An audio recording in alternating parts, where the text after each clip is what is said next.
Hello పిల్లలు, ఈ రోజు మనం యమునా నది కథ విందాం. ఒక సంవత్సరం వానలు ఉధృతంగా పడడంతో యమున నది పొంగి పొర్లింది. రాత్రి అంతా సన్నాటంగా ఉండగా యమున నది హోరు చాలా గట్టిగా వినిపించింది.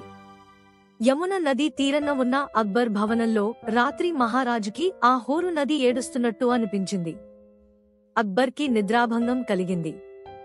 చాలాసేపు కిటికీ దగ్గర నిలబడి ఇదేమిటి, యమునా నది ఇంత గట్టిగా ఏడుస్తోంది అనుకున్నాడు. ఎంతసేపు ప్రయత్నించినా నిద్రపోలేకపోయాడు.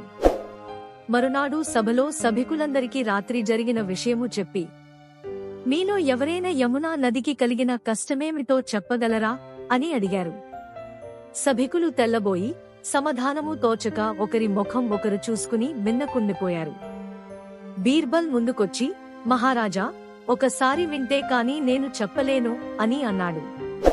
అక్బర్ వెంటనే బీర్బల్ను ఆ రాత్రి అంతఃపురానికి రమ్మని ఆహ్వానించాడు.